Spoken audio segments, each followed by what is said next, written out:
Привет, мои дорогие. Поток новостей не прекратился, он до сих пор идет. Сейчас на время записи идет атака на Москву дронов.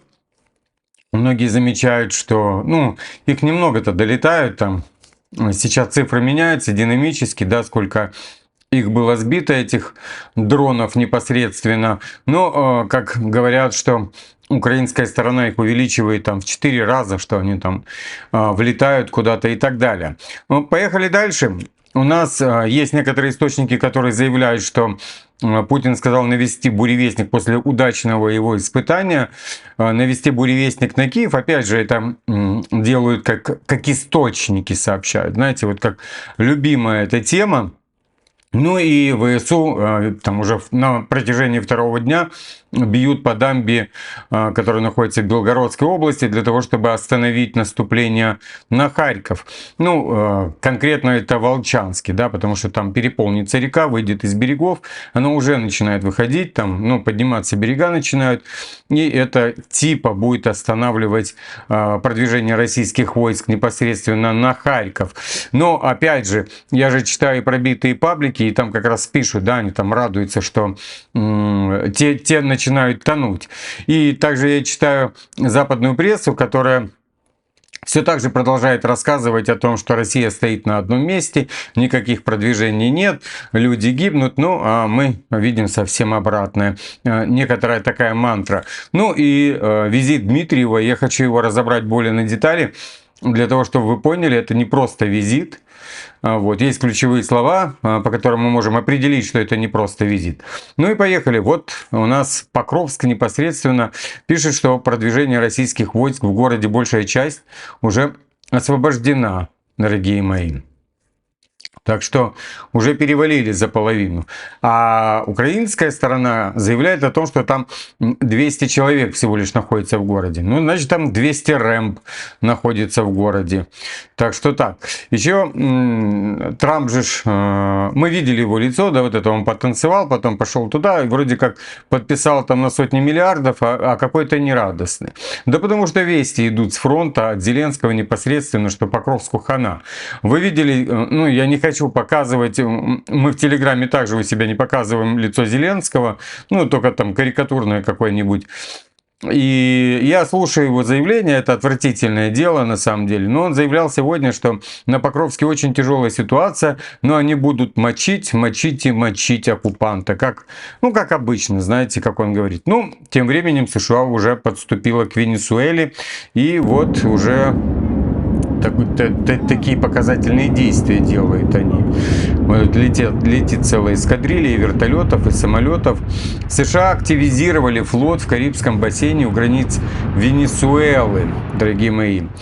К эсминцам, крейсеру и десантным кораблям с морпехами присоединился крупнейший в мире авианосец Джеральд Форд с десятками вертолетов, истребителей и самолетов, а еще плюс 10 тысяч войск. Ранее Трамп анонсировал наземные операции против наркотеррористов. Мадуро в ответ. Мадуро развернул российский Игла-С и С-300, обвиняя Вашингтон в подготовке вторжения для контроля ее огромных запасов нефти. Страна имеет самые огромные запасы нефти в недрах земли, дорогие мои. И везде, где выгодно Трампу, там будет либо тиран, либо наркоторговец. Да и это вообще не только Трампу, это везде, где выгодно непосредственно Америке. И хочу вам показать подготовку НАТО к наступлению или к войне даже, я так вам скажу. Смотрим. Переводится, что НАТО подготавливается к войне. Провели первые учения с парадом после победы.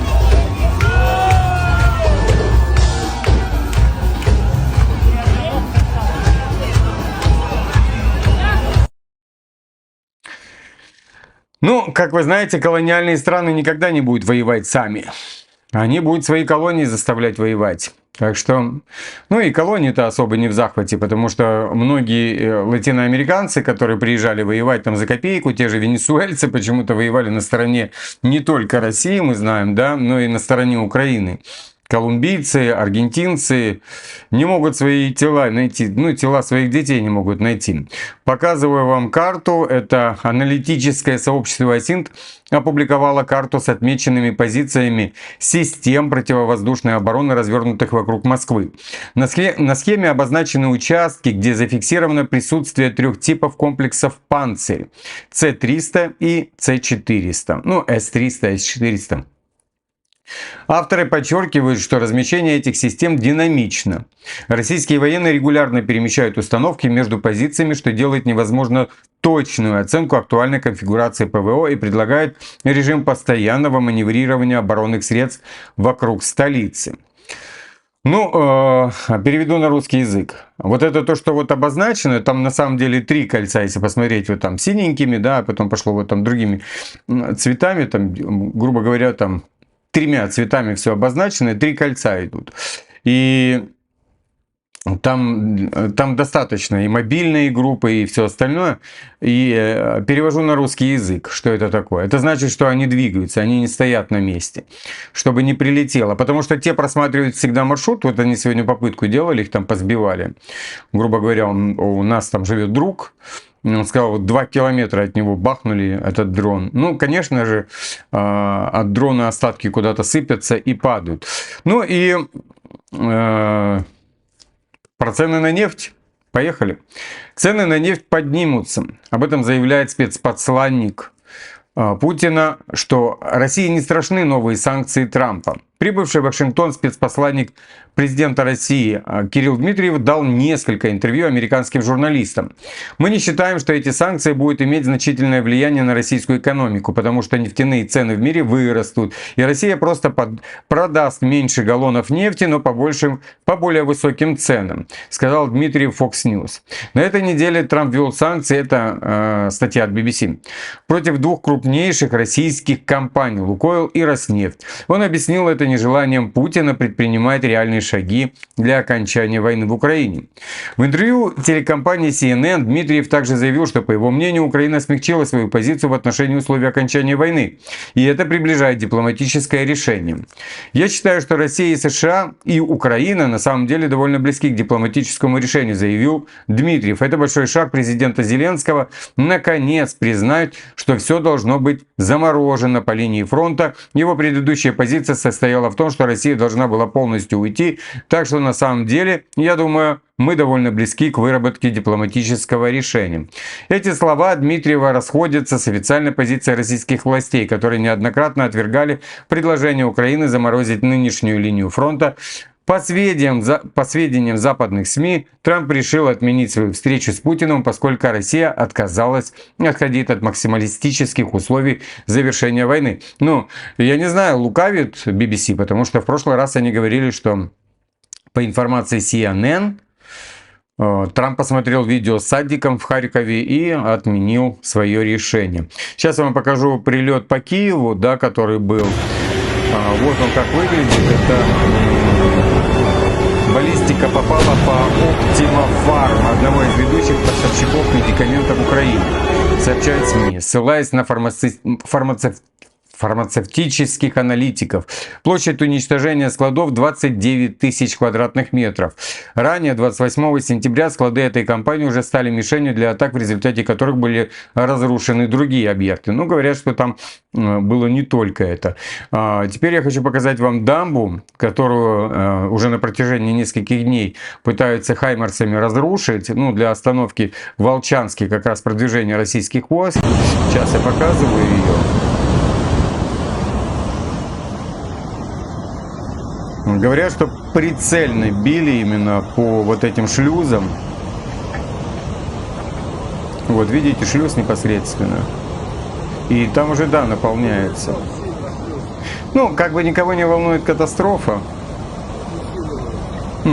которая будет дальше. А дальше будет катастрофа на территории Украины, да, когда поразбивают все дамбы полностью. И для ГЭС вообще ничего не будет. Ну, я имею в виду. Ну, вот сами, как выглядели удары непосредственно. Попали. Прям в плотину прилетело. Еще один летит. В машину попали.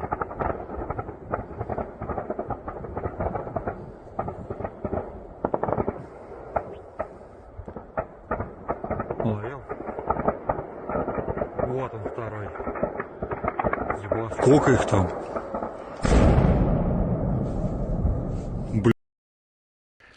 Там дальше идет куча мата, поэтому я не буду это ставить.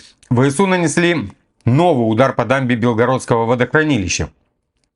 Частично дамбы вышла из строя, часть дамбы, точнее, вышла из строя и может рухнуть. Патриоты радуются, но теперь стоит ожидать удары по нашим дамбам, ну, имеется в виду по украинским, что отключит в Украине полностью ГЭС на Днепре, а потом все остальное. Так что, дорогие мои, готовьтесь. Я записал видео вчера буквально про то, что произойдет с европейской демографией, да, как Путин поможет ее подкорректировать немного, заполнить ее украинцами. Вот это вот приблизительно идет. Зеленский идет на все тяжкие, понимаете? Ну, имеется в виду, вы поняли. Ну и как результат вы будете видеть сами. Так, теперь я хочу показать, как прилетает ФАБ. Там стоит дедуля, вышел покурить, понимаете? Взял бы еще с собой какие-нибудь там караваи, встретить бы удар ФАБа. Посмотрим.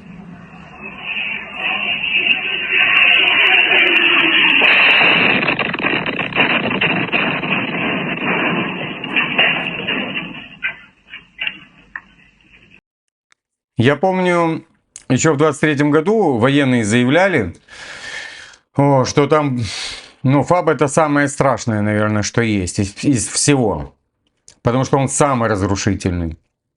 И там, если он в полосу попадает, в лесополосу, то там разматывает ветками, просто прошивает всех.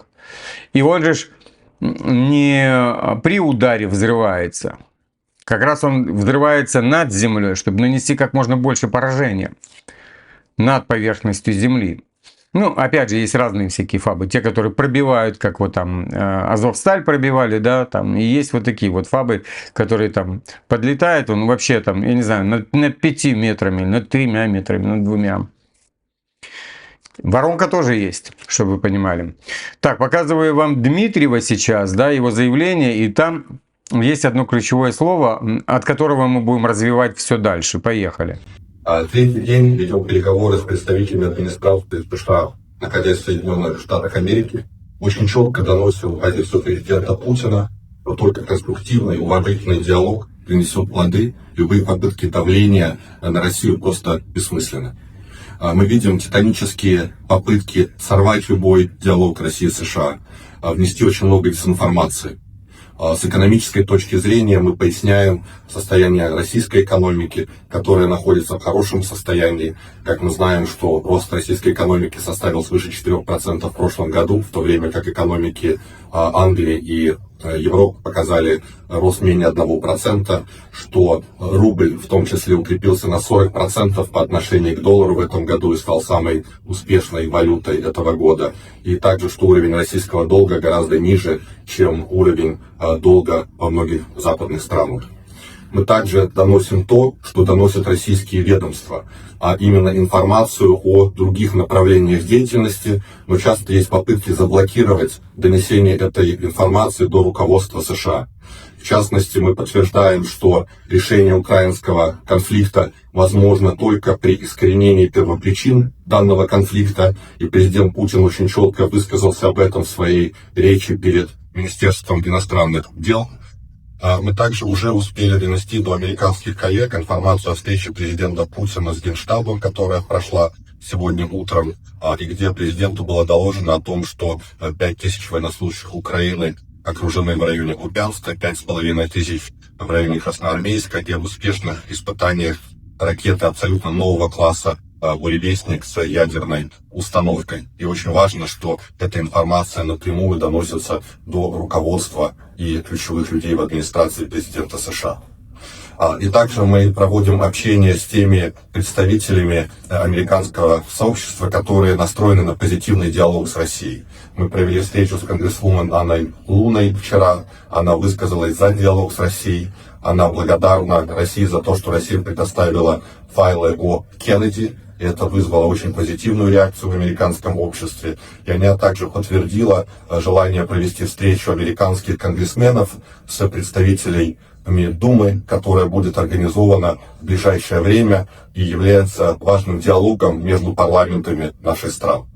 Соответственно, все наши дискуссии проводятся в очень серьезном тоне, очень серьезное время. Мы настроены на конструктивный диалог и на четкое донесение позиции России по многим пунктам. Да, Россия хочет мирного решения, но, безусловно, уважение всех интересов России, искоренение первопричин украинского кризиса – это в основе правил их решения.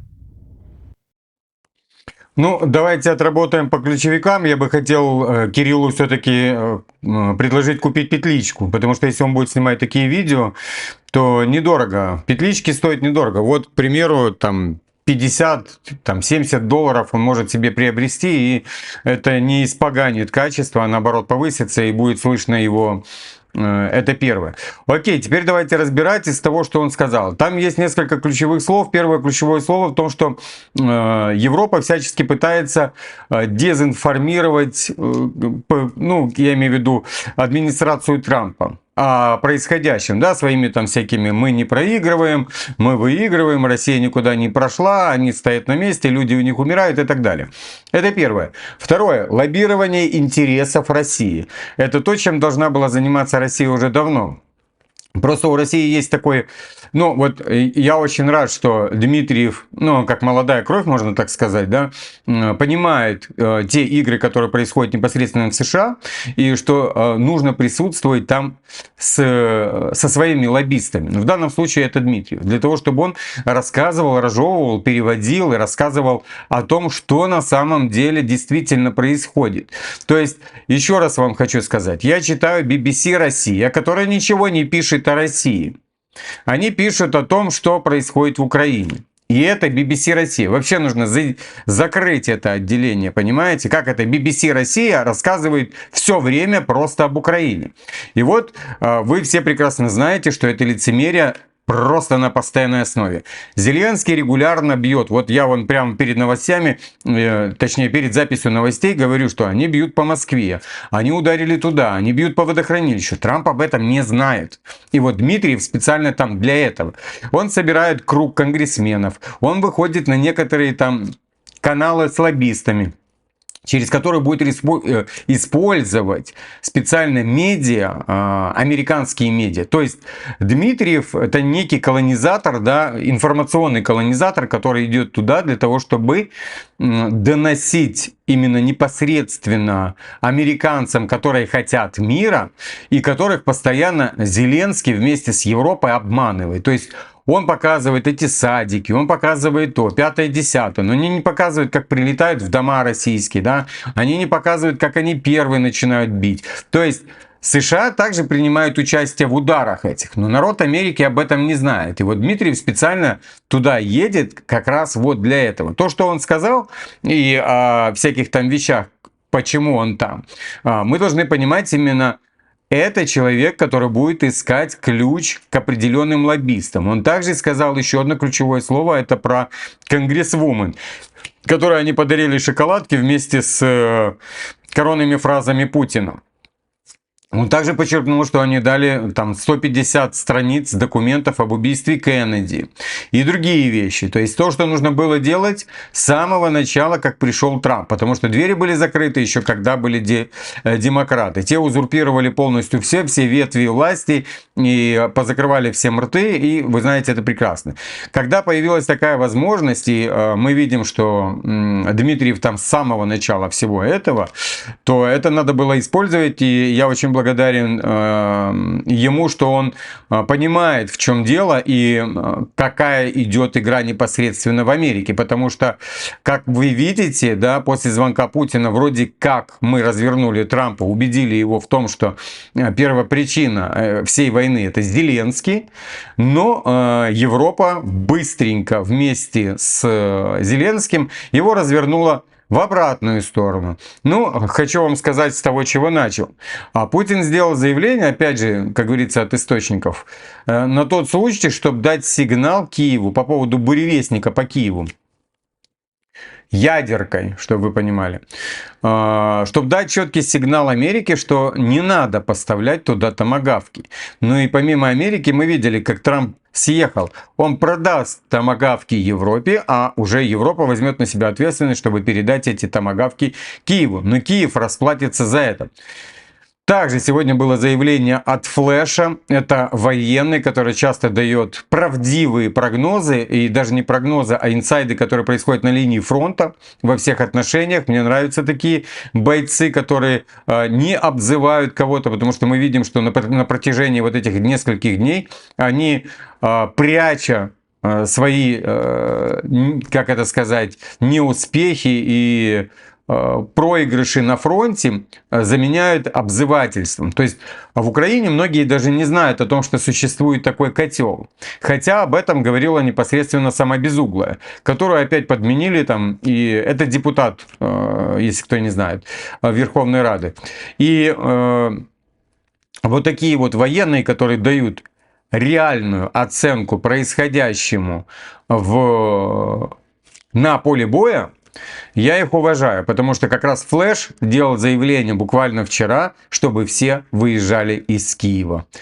И это опять же идет к тому моему видео о том, что скоро не только там из Киева будет выезжать, и куда люди будут ехать из Киева. Мы уже наелись Западной Украины еще с самого начала войны, и киевляне также наелись. Почему люди, жертвуя своей жизнью, возвращаются в дома, по которым прилетает Западная Украина, которая защищена, да, там, дистанцией, можно сказать, и там какими-то системами ПВО, но вероятность попадания туда, там, в какой-то жилой дом, куда меньше, чем в том же Киеве, Харькове, в Днепре, в Запорожье, в Одессе, в Николаеве и в куче других городов на Восточной Украине. Но люди остаются в Харькове, остаются в Днепре, потому что Западная Украина постоянно, можно сказать, булит этих людей, нападает на них. Им не нравится, на каком они языке говорят. Им нравятся их деньги. Когда они их лишают этих денег, они начинают там против них, ну вы знаете, все эти мовные патрули и все в этом духе. Поэтому вот эти вот правдивые вещи, из которых складывается объективная информация, через Дмитриева как раз будет доноситься администрации Трампа.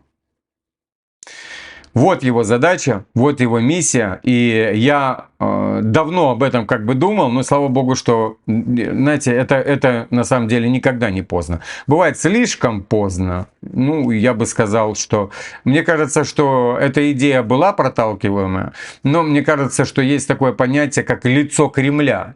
И, может, лицо Кремля не хочешь вот в таком формате, но это модель поведения внутри, и которая постоянно работает со стороны Зеленского, как вы видите.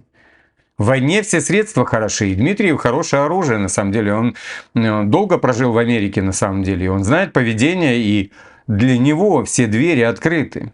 И кабинеты, на самом деле. Его приглашают на разные телеканалы, его приглашают туда-туда. Но вот единственное, что я Кириллу бы посоветовал, купить петличку. Если ты хочешь записывать вот такие видео, то, конечно, не тяжело. Оно там стоит там, 50-70 долларов. Но тебя слышно лучше и воспринимают тебя лучше. Окей, дорогие мои, на сегодня уже все. Хочу еще раз поблагодарить всех за все, дорогие мои. И я так думаю, что скоро у нас появятся в комментариях иностранцы, которые будут писать. И, конечно же, это длинный путь и длинная дорога, когда мы будем их осведомлять о том, что есть правда, а не то, что им там подсовывают. Я сейчас начинаю это делать с помощью титров. К сожалению, я не могу найти, как это сделать с помощью перевода голоса. Но и я считаю, что грамотные люди, им не тяжело читать, дорогие мои. И всех своих подписчиков благодарю. Спасибо вам, мои дорогие. И я вас, как обычно, всех обнял.